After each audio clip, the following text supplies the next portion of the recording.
Thank you, Fred, for your beautiful music this morning, original music. Good morning, my beloved community. Thank you. And greetings to all of you here in the sanctuary today, and those of you who are watching from home. We know you're out there, and I was one of them when I was laid up, and I'm so grateful to the AV team for being able to bring us that. Yes. Keeps us connected and included. My name is Barbara Dunst. I am not Laura Madsen. I'm filling in for her today. She's a bit under the weather. Our settled minister, Rev Tom, will be delivering the message today. And my pronouns are she, her, and hers. And for those who may not be able to see me well or at all, I'm a mature woman with gray hair, and I am wearing mostly black today. And you can ask me about that after the service. Welcome to the Sunday worship at the Unitarian Universalist Fellowship of Vero Beach, home of open minds, loving hearts, and helping hands. Whether you're young or old, whether you're black or white, or whether you identify somewhere in the beautiful rainbow or somewhere in the LGBTQ community or straight, we welcome you just the way you are today, on top of the world, maybe down in the dumps, maybe in a little state of dismay. I know I am. We welcome you. I have one announcement, well, actually, two short ones. First, very important, if you have items for the auction, please turn them in. And at this time, if you would silence your phones or your devices. And now I will introduce Reverend Tom.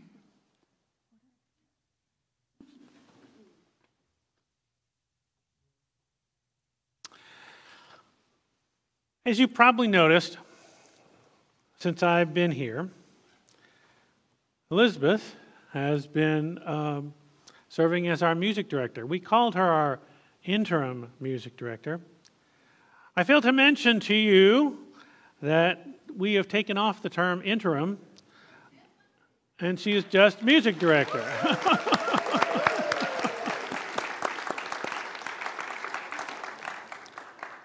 I love working with her and the music she chooses and makes real every Sunday morning is amazing. So I personally thank you. And you have an announcement.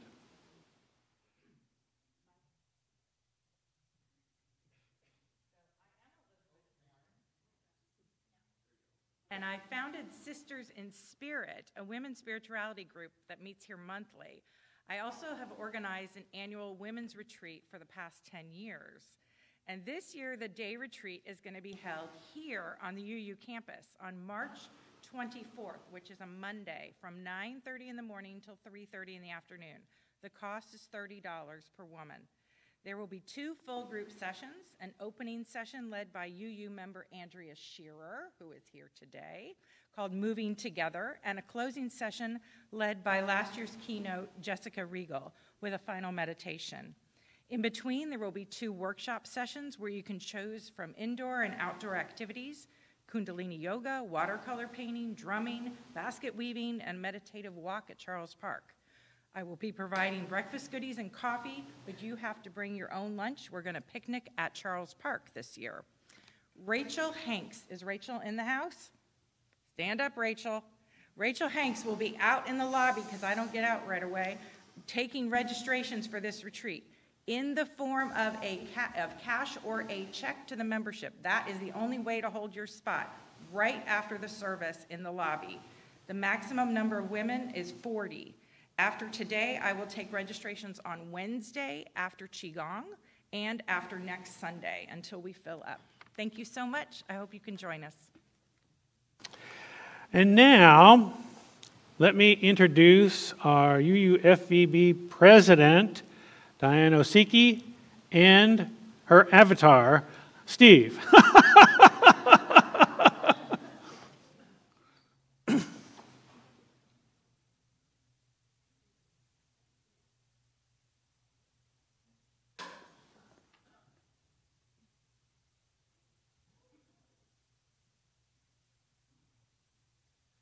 Yes, quite a bit more than the avatar up here today. All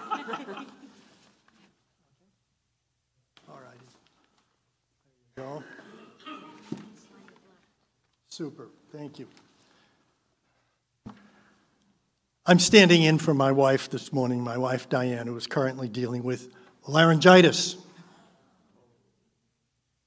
She was asked to provide a testimonial for the Stewardship Campaign kickoff brunch. My name is Steve Osiki, and behind me is Andrew Brack and Annalie Graper.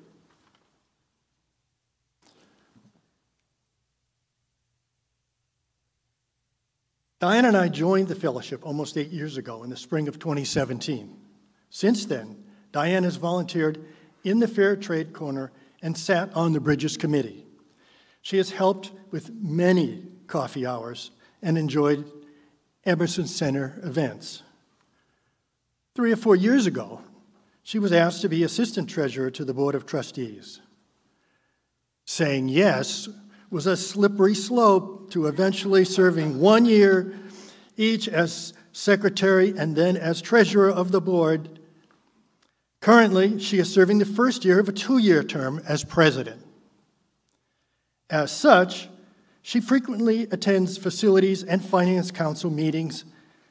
She thinks a lot about the fellowship's policies and procedures and our relationship to the larger Vero Beach community.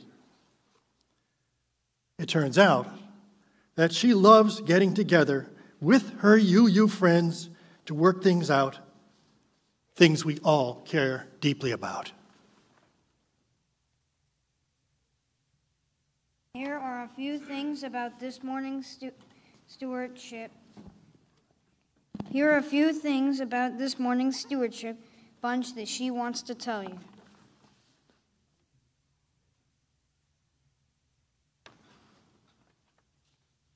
First, she really wants to empathize and remind you that we are all in this together, sharing the joys, friendship, and growth and the challenges of UUFVB. Yes, the operating budget is a place to start with expected annual revenue, and this annual pledge drive lets the Finance Council know how much money to count on for next year's expenses. Making your pledge today is important because it lets the Finance Council know that they have your support as we plan for the 12-month period beginning July 1st.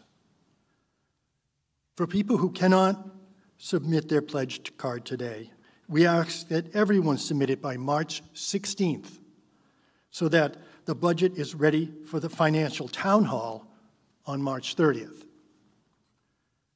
Remember that donations to the Sunday Fund, El Niños, and UUSC, and our other worthy organizations do not count as contributions toward your pledge support for UUFVB.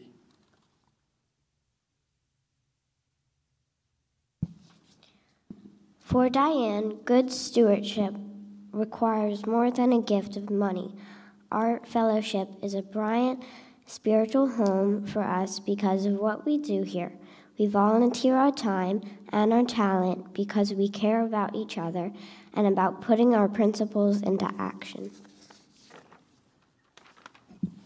For instance, in respecting the dignity of others, we are compelled to help feed the hungry, as with our transitional meals program.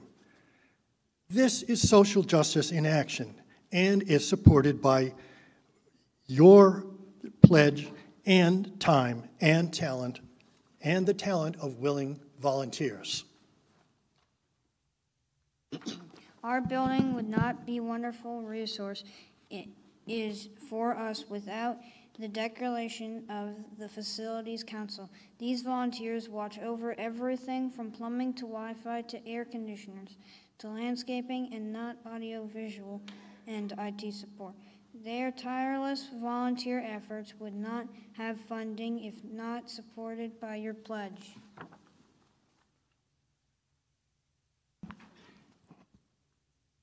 I'm going to go off script a bit here right now and simply say that the Facilities Council is the reason that sky doesn't fall in.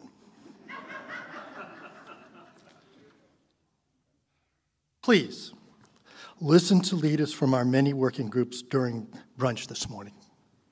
They will tell you what they do, and if you're interested, they will help you get involved.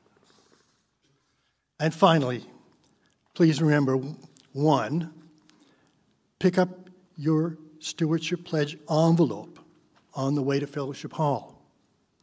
2, complete your pledge card. Tables are set up in the hallway for your privacy and convenience. 3, trade your completed pledge card for cookies before you leave this morning. What a deal.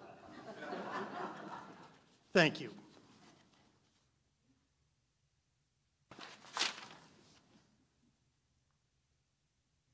I want to thank all my helpers. They did great.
It is our tradition, over here, to light the chalice at the beginning of our services, and for you to join me in our chalice lighting. This place would be less beautiful without you, Muslim, Christian, Buddhist, Jew, Hindu, humanist, and earth-centered too. This place would be less beautiful without you. Curious, inquisitive, asking questions, seeking transformation, emerging from within. This place would be less beautiful without you, striving to resist a world that tells us we are so much less than we can truly be. This place would be less beautiful without each of us, born here in this morning, to seek heaven's fire in each other's souls, our own flaming rising to meet.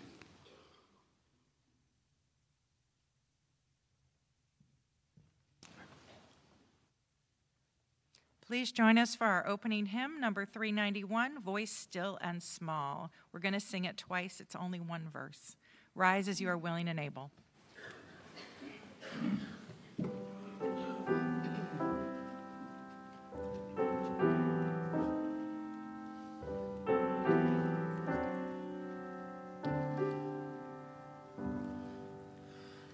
Voice still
Good morning.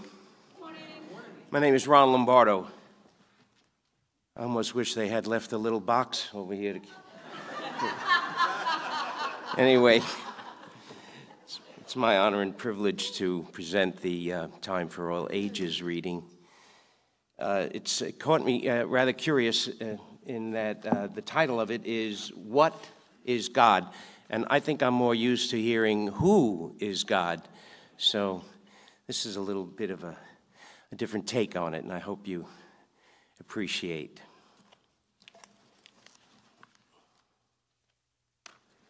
What is God? That can be a very big question, whether you are young or all grown up. Maybe it's a challenge to even try to talk about what God is, because maybe we can't see or hear or even taste or touch or smell what God is. Perhaps we can only feel that like feeling happy or sad, or we might feel love. Maybe that idea can be felt when you hear music, pardon, whether quiet or powerful, or you look up at the night sky and see millions of stars that might make you feel very small in comparison, or maybe when there's thunder or lightning outside your window, or when we see the ocean or birds flying and mountains and flowers and small animals. It seems like it is a vast mystery, an eternal, forever and ever mystery, like a big puzzle with lots of pieces you have to put together. You see, long ago, people thought that the sun was God, like a strong, great light that shines through and around everything. But now we know that the sun, our sun, is just one star, and compared with a big universe with billions of stars, a rather small one at that. Can anyone really tell us how all the many pieces of this big forever puzzle called God fits together?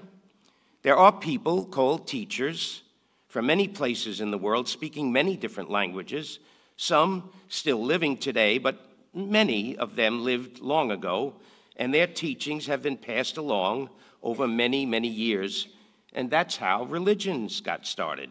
And these religions have different names, like the Christian religion, understanding what God is by the way of a man named Jesus, who taught according to a book called the Bible, and the Jewish religion by the way of Moses, who taught using a book called the Torah, the Muslim religion as the way Muhammad taught using the Quran.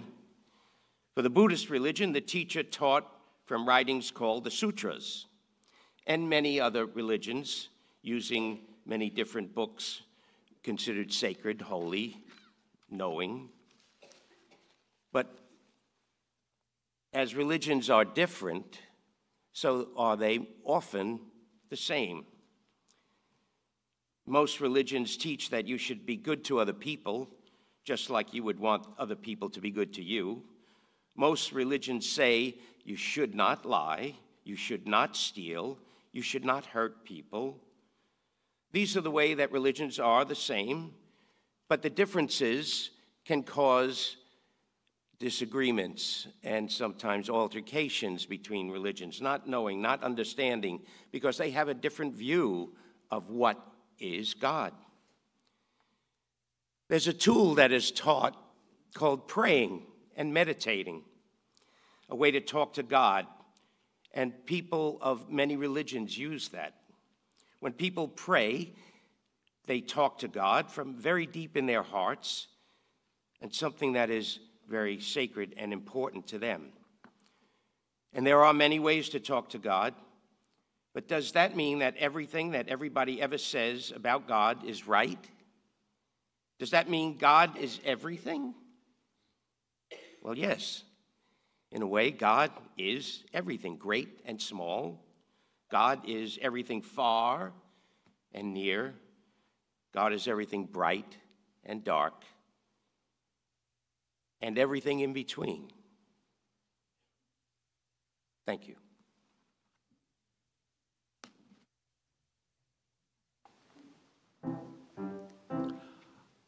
Let's sing the kids out.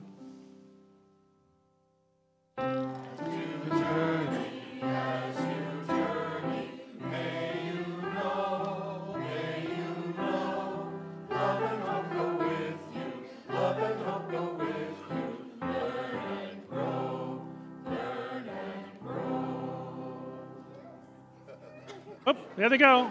Wow. They're making their way out. Woo-wee. All right. They're close. They're close. So, there are a lot of people in here. See? You look around. There's a lot of people in here. Well, I'm not asking you to meet everybody and say hello, but I would like you to say hello to a few people. So I invite you now to greet those around you and welcome them, especially people you don't know. Apparently, everybody online can hear me come over and say hello to you.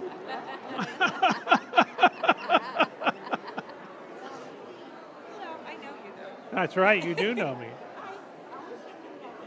Oh yeah, this should be fun. I'm excited. You got it?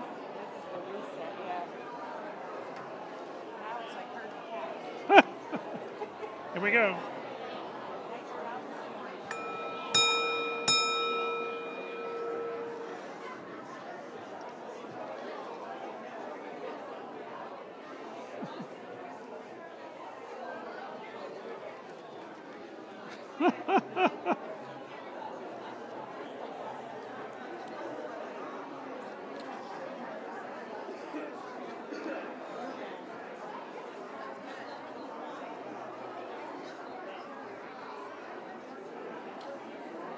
Welcome, everybody.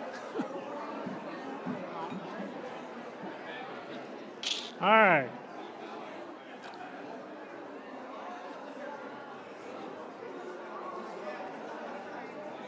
So, hello, everyone. Oh, there it is. I'm on.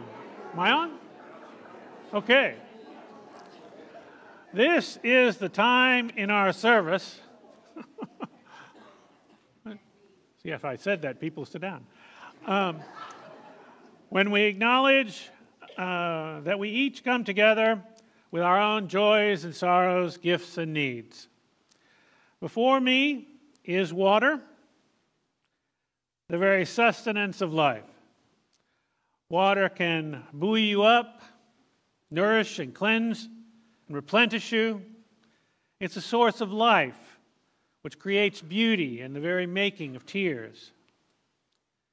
This community, like water, is the very sustenance of one another's lives, especially when you remember the sacred obligation to buoy each other up in times of sadness, to nourish one another in times of want, to cleanse one another with acts of kindness and generosity, and to replenish one another when our hearts are weary and worn.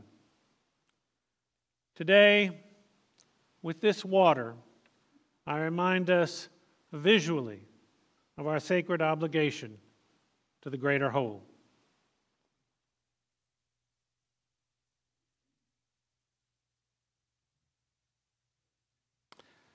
I add salt for the tears that have fallen in this last week. May we remember that there are those among us in pain, so let us be tender with one another. We know not what is held in the silent sanctuary of one another's hearts.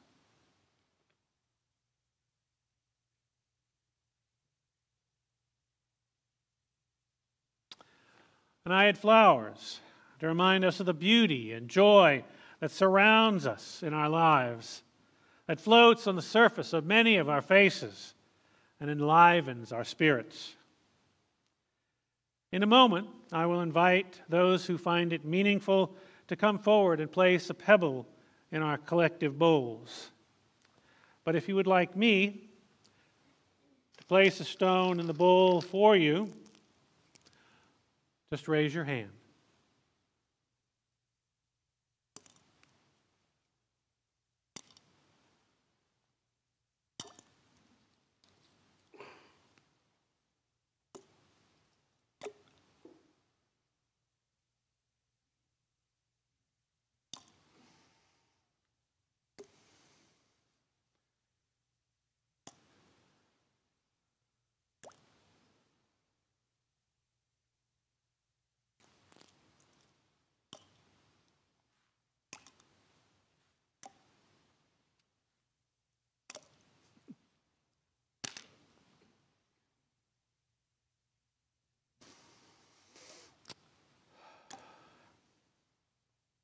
Now those who wish may come forward and place a stone in our bowls.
May all that we offer one another keep us connected and blessed within this hour and within the week ahead. May it be so. Amen.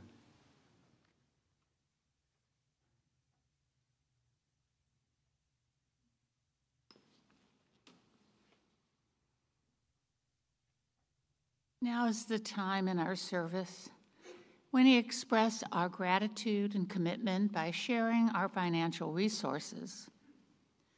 To contribute to the fellowship, place your offering in an envelope from the back of the pew, or donate to UUFEB by clicking on the QR code with your phone. But our offering today also serves another purpose, that of supporting an organization that addresses the needs of the underserved in our community. That is the purpose of our Sunday Fund, one of our congregation's major social justice outreach efforts. Today's Sunday Fund recipient is the Literacy Services of Indian River County. Yes, I get it wrong every time. The loose cash you place in the offering basket will go to literacy services, or you can use the QR code to direct your offering to them. Literacy services assist local adults to learn and improve English language and literacy skills. Using dedicated volunteer tutors, Literacy Services provides effective and innovative learning opportunities.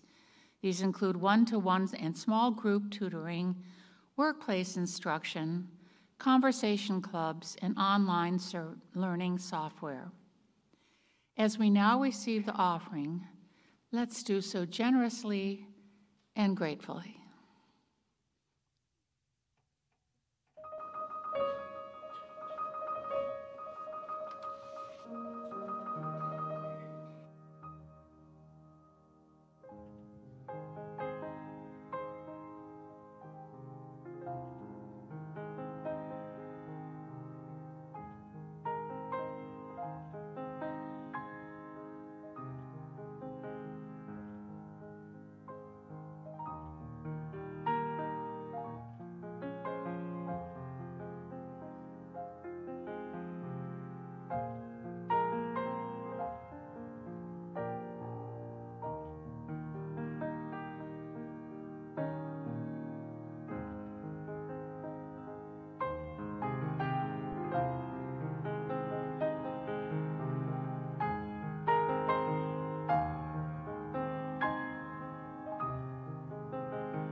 And now we have a time for prayer or meditation.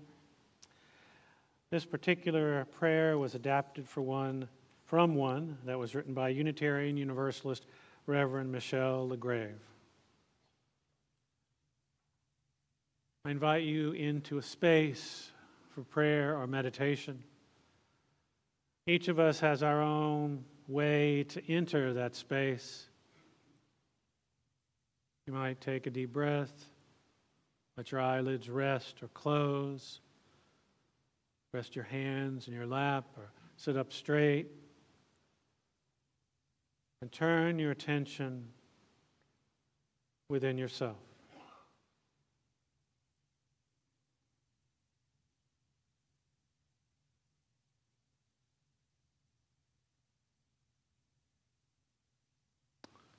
Breathe in slowly. Breathe out slowly.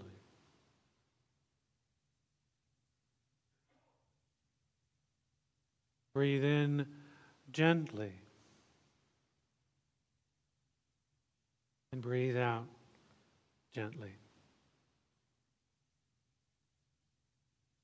Listening to your breath.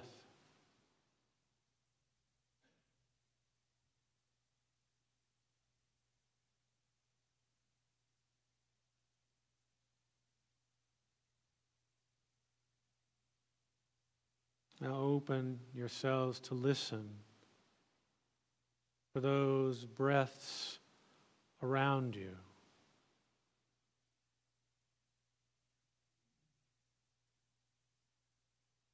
Whether you're here in the sanctuary or at home or with a family member or cat, or you're sitting at the local coffee shop watching the service today,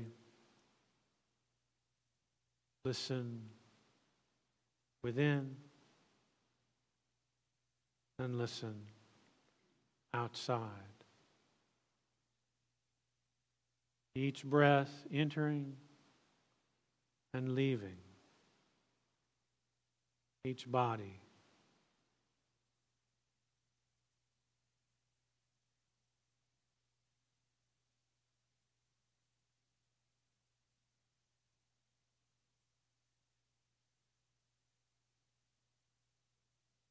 I invite you now to place a hand on your chest to feel your breathing.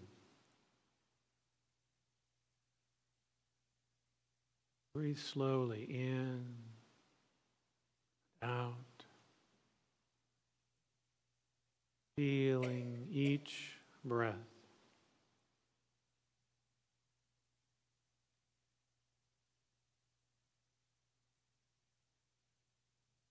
Some of us hear with our ears the sounds we make, the sounds others make. Some of us hear with our eyes, watching lips, hands, arms, and body movements. Some of us hear with our bodies, feeling the vibrations of the air, the sensations that come as our chest rises and falls.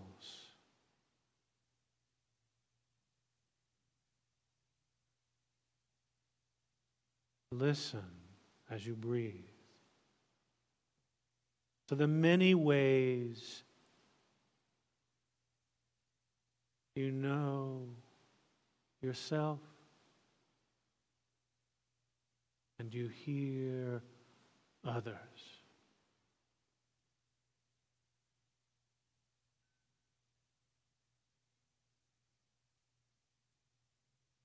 As we breathe together in this space and beyond this space,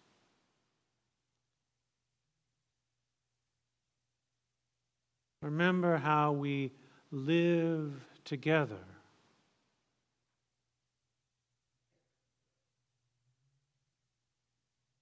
Breathing, communing, sharing.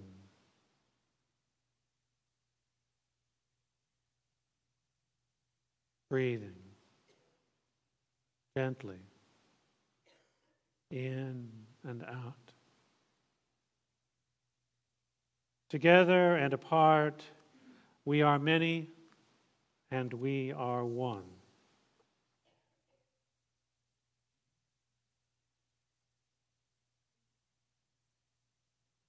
Listen in the many ways you know how.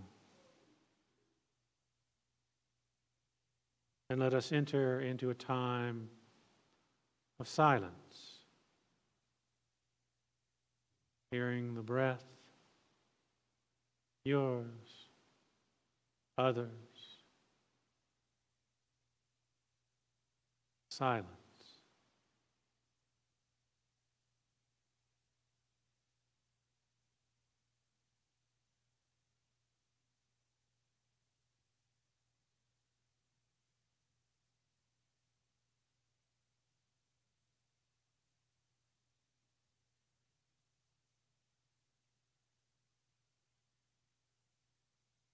And now we return from that silence to be present. And let us say, Amen.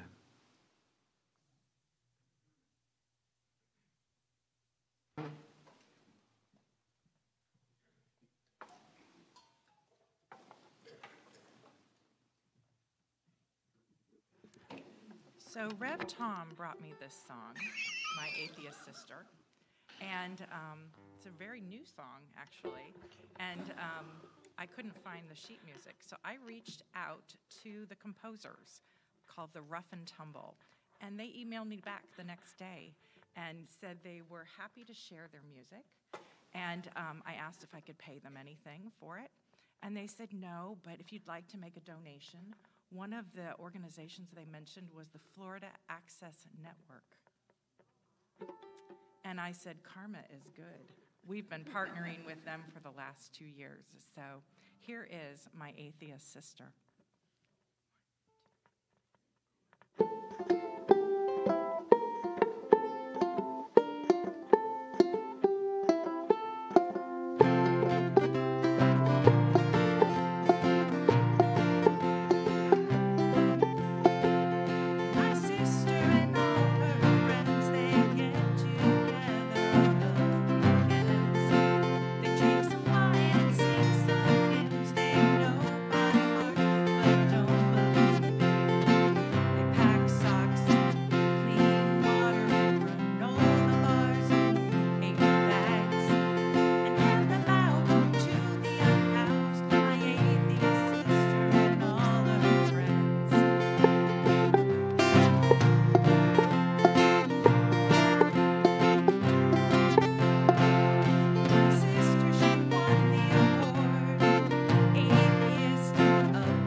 Whew, that was something.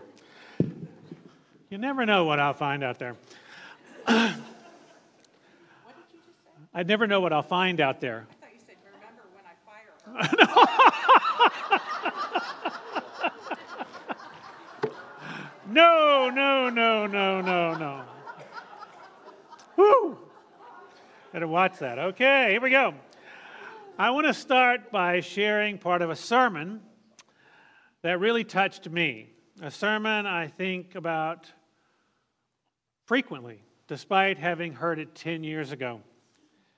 The sermon was preached by Reverend Dr. Marlon Lavenhar, the pastor of our largest Unitarian Universalist church, All Souls in Tulsa, Oklahoma. Some of you all may have heard of it. The tagline of the church, which is the premise for the sermon, is love beyond belief. The sermon was given at the 2015 General Assembly, our yearly denominational meeting, at the service of the living tradition. Here it is. Our churches are based on the premise that there is no test of faith or belief, which allows us to have incredible diversity of believers and non-believers at the table. And yet, I've seen the reaction some people get when they hear certain beliefs in our congregations. It was brought home to me in 2008 when my church welcomed Bishop Carlton Pearson. He's a black Pentecostal minister who had a mega church in Tulsa for 25 years. He and his family and many of his former congregation joined All Souls in Tulsa. At first, I thought I was going to lose my mind because I was so excited. And then I thought, I'm going to lose my ministry because of all the controversy it stirred up. It was well worth the challenges and risks because there have been so many great effects. 3 months after Bishop Pearson and his congregation joined All Souls, a longtime white member of the congregation walked into my office. He was a staunch humanist, a lawyer, about 60 years old. And he said to me, Marlon, I want to tell you something we'd have never told anyone in this church until now. And I've never told anybody. I grew up Pentecostal, and to this day, I still speak in tongues. I tried not to look surprised, but I was shocked. I tried to think of something to say, and so I said, how often?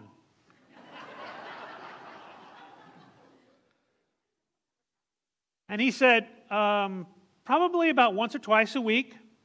He described it as a kind of meditation that allows his mind to rest. Once I got over my initial disbelief and quietly checked my own prejudices, I was struck hardest by the realization that this is a central part of his spiritual life. And he has spent 30 years in this congregation and has not felt he could tell anyone in the church without being judged negatively, and maybe even made to feel like an outsider. And he was right. I know because that's how I felt myself about my own beliefs. Of course, he's the same intelligent, successful, rational, justice-centered man I've always known. It made me bump up against my prejudices. It was a pretty stark condemnation of me and my community that he felt he had to keep his truth, his spirituality in the closet in order to be welcome in our church. Don't you wonder how many Unitarian Universalists are hiding themselves and their spirituality inside our congregations?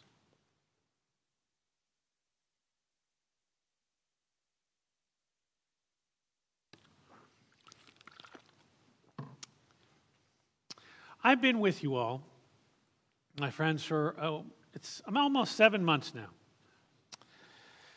And I'm still trying to get you to know you all. And your culture, the culture that's here in this church, this congregation. And here's the thing I wonder. Are there certain beliefs that might not be welcomed here? I know that there is no test of faith, and we don't ground ourselves in any specific beliefs. However, in every congregation I have been part of, whether as a member or as a minister, including this one, I know that there is a culture. And in any culture, there are things that are acceptable and things that are not acceptable. It's normal. That's what happens in any culture. What I've learned, though, is being aware of the cultural norms we swim in can help us consciously decide whether we want to continue to embody certain aspects of our culture or decide we are ready to let go of certain cultural norms. Once, about 30 years ago, I was a worship associate, not a minister, for Reverend Leonora Montgomery. She was our settled minister at Bay Area Unitarian Universalist Church. She was preaching. I hate to tell you, I don't remember what she was preaching about. But what I do remember is that partway through the sermon, two visitors in the congregation threw up their arms and said, "Amen! Preach it, sister!" The response of the congregation and the minister is something it's just, laser focused in my brain.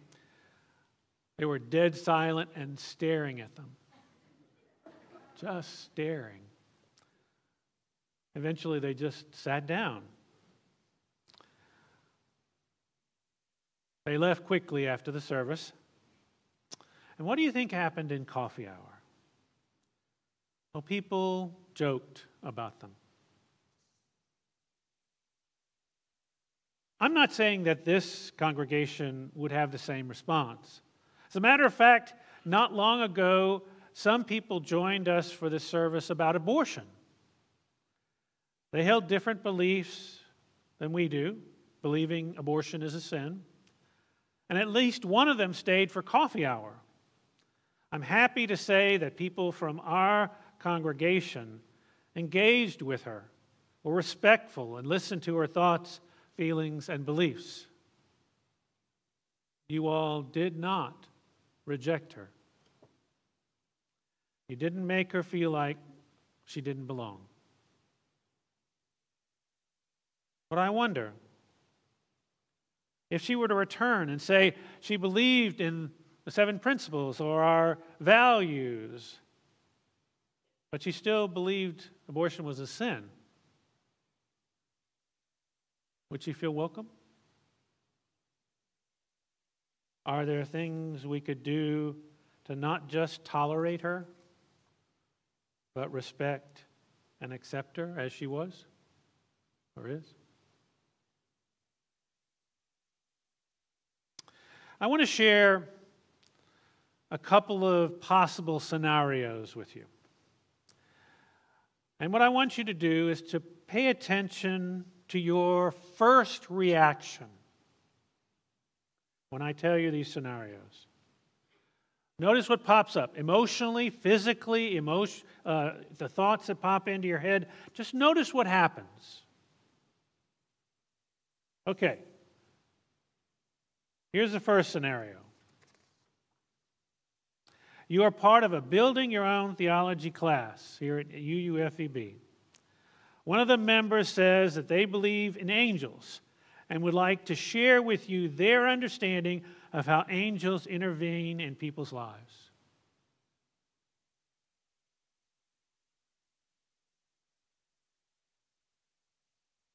Okay. Again, pay attention to your first response. Scenario 2. a group of UUFEB members start a CUPS group here, Covenant of Unitarian Universalist Pagans. And they decide they want to hold a national meeting of CUPS groups here. They want to put Covenant of Unitarian Universalist Pagans gathering on the wayside pulpits when the meeting occurs.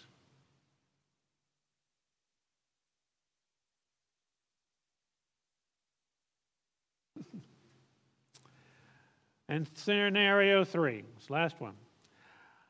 One of our UUFEP members preaches about Christian mysticism and hands out prayer cards for the meditation with pictures of Catholic saints on them and a prayer devoted to the saint on the back of the card.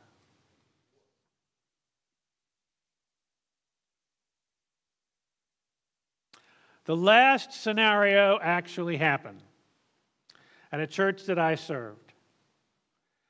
We had a ministerial intern. There she is.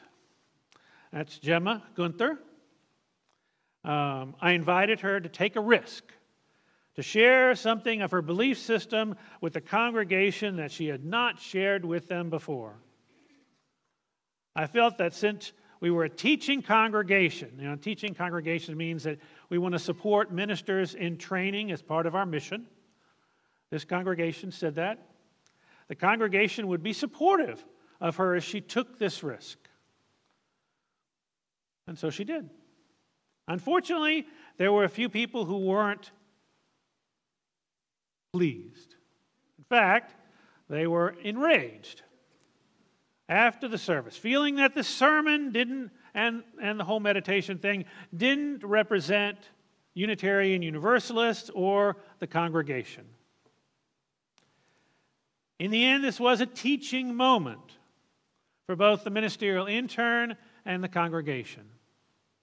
The intern learned how to talk to people who felt passionately, even people who believed very differently than her. And the congregation was able to explore the prejudices still impacting their religious life. Just to let you know, she's not there now, but she's doing very well.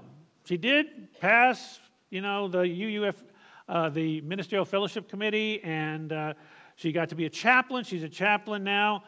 This experience didn't scare her away from Unitarian Universalism. Thank goodness. Our tradition invites us into a pluralistic community of seekers. And this is what that means to me. In each and every conversation I have, I am open to learning. Open to learning. Even if what I'm hearing is vastly different from my own experiences, ideas, and beliefs. You see, I don't believe that there is one and only truth with a capital T. I just don't. Other people's truths open me up to a broader worldview and sometimes even lead to me searching deeper within myself for new truths. I also understand that both of us, me and whoever I'm talking to, in that whatever conversation, are trying to better understand one another. I mean, that's a given. We are not there to convert the other person to our ideas or beliefs. I want to say that again. When we're in a conversation with anybody here, no matter what they tell you, there's this assumption that we have. We are not in this conversation to convert one another to our ideas or beliefs. We are here to just share them with one another. And I value the sharing as much, or perhaps more, than whatever the product of the conversation might be. Because I believe our conversations deepen our connection with one another, our relationships, and also deepens my empathy for the person I'm in conversation with.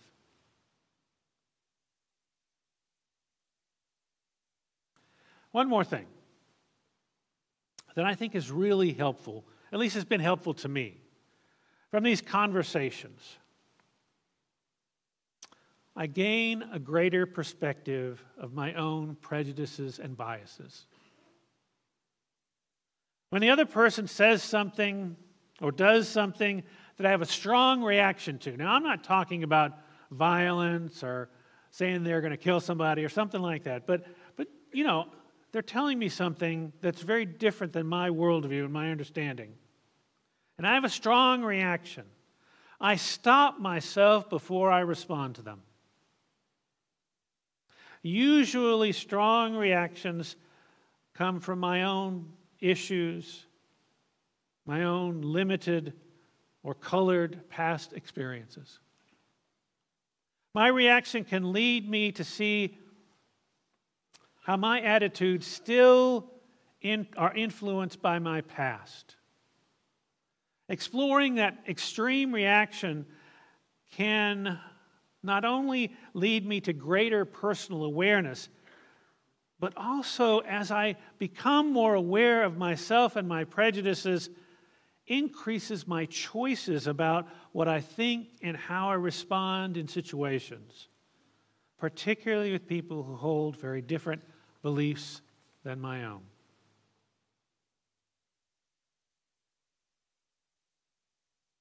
For many years, I rejected my Catholic upbringing.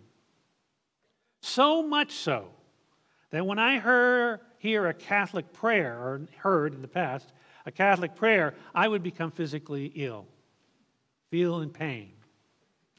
Fortunately for me, I had the opportunity to talk about my religious past in a workshop called, it's a Unitarian Universalist workshop, called My Haunting Faith. Some of you may know of it. It's changed names now to Owning Your Religious Past. In the workshop, I talked with others who were also exploring their religious past. And as I talked about my Catholic upbringing, I shared that prayers like Our Father or Hail Mary would cause me physical pain. Being able to talk about this opened a door for me to healing, for me to make peace with my past. Gradually, my extreme reactions to my Catholic past began to dissipate.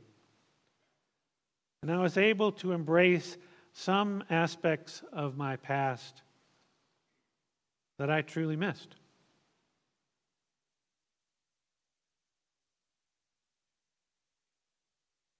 This Unitarian Universalist faith community provides all of us multiple opportunities to explore our beliefs and to learn more about ourselves through being in open relationship with one another.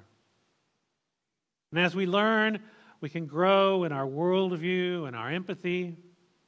We can increase our awareness of our own prejudices and biases. And that gives us a wider array of choices in how we respond to people who hold different beliefs than our own.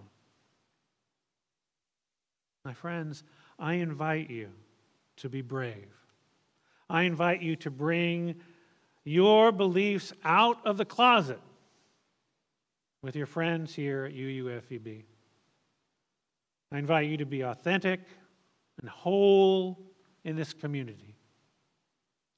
If we say that love is at the center of Unitarian Universalism, then let's make that more than just a construct we believe.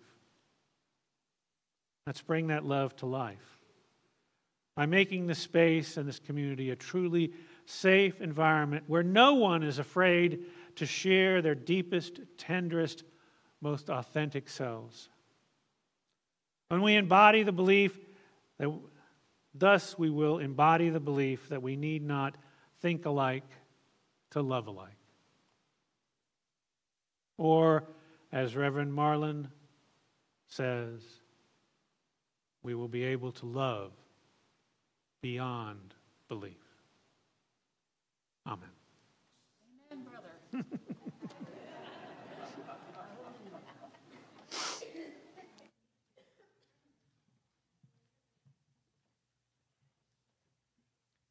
Please join us now in our closing hymn, number 318, We Would Be One. Rise as you are willing and able.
Our closing words were written by Unitarian Universalist Reverend Jean M. Rickard.